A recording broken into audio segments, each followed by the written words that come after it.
Hi all, this is Nish from Professional Visa and Education Services. Today I'm here with another topic to discuss. Obviously after the federal budget, we're talking about the migration program numbers and how's that going to play out for the next financial year. I think I can shed some lights in relation to what's happening just so that you guys have a better understanding. Now the migration program level for 2024-2025 financial year has been set at 185,000 places, with 70%, which I've done the maths, is about 129,500 allocations of that number will be for a skill stream like employer sponsorship visa and independent visa, usually known as general skill migration visa. So as you can see, there's a significant number of allocated numbers, or the places are there for the skilled migrants and also for the employer sponsorship visa. Allocation number is looking pretty good. Now, I know there has been a lot of hot topics about the government reducing migration programs next 4 years. Without getting too caught up with the political situation, I think I just want to get into the reality, what's the numbers there and how's that going to impact you guys. So whatever the numbers been allocated, if it is distributed properly, there is a table that Department of Home Affairs has given us, which give us the indication of the planning and how number has been allocated. Now for this year, 44,000 numbers has been allocated for employer sponsored. I'm only going to talk about the popular visas just so that you are aware about this. There are other granular allocations of the numbers to the other visas as well. For example, partner, parents.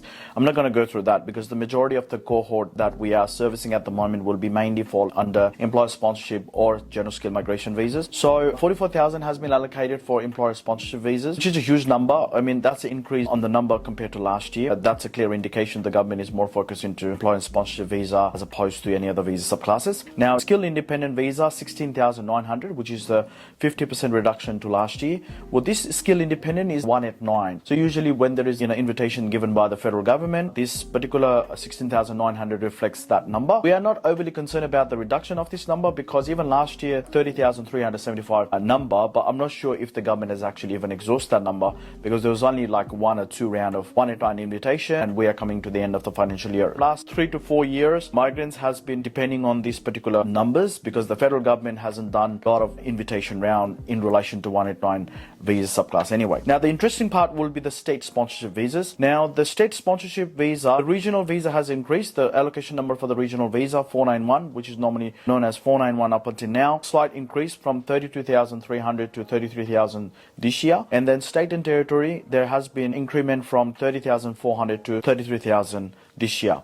So what does that really mean? What happened last year is there were numbers, but when the numbers were allocated to state and territories, only very small portion of that 32,300 numbers were distributed. So the states and territory were reluctant in order to produce that invitation round. Therefore, a lot of occupation sort of missed out on invitation because the invitations were coming out in a drips and drabs. So if you compare the year before last year, there was a good round of invitation coming out from state and territory. Even regional visas 491 2021-22 were a very popular choice from the migrants, which kind of takes away the heat that the government is talking about the housing, the city being crowded and spreading out the migrants into the regional area. And it was actually working out pretty good until last year, where the numbers were allocated were not given properly to the states and territory. So states and territory themselves were very reluctant in terms of speeding out those invitations. And a very small number of invitations was carrying out last year. But if the numbers that whatever has been allocated this year, 33,000 allocated numbers for regional area and 33,000 allocated numbers for state and territory, if these numbers are to be distributed to states and territory properly, we can look for a good invitation year ahead. 2024 is looking promising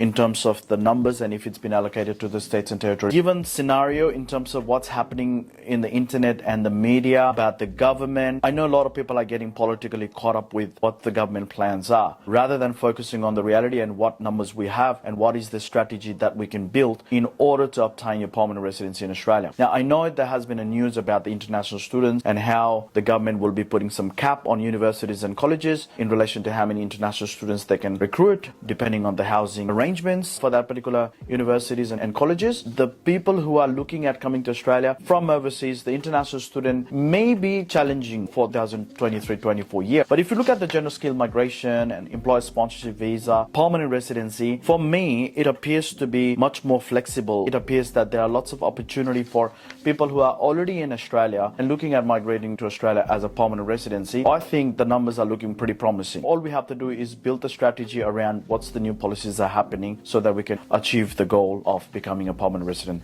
of this country. That's my brief summary in relation to what is the migration numbers, how is that going to impact your journey. In a nutshell, it hasn't been too dramatic how it's been presented in the media. People are getting caught up with the political debate and votes the federal election next year. So don't get caught up with all of this. I think we should focus on what numbers are there, what policies the governments are bringing up, and how do you fit into that. Readiness is the key. So if you need to consult with us in relation to your migration journey and your plans and your strategy, we're here to help you. So come and see us. And thanks for watching and following us in our social media page. We'll be back again with more updates in future, but thank you so much.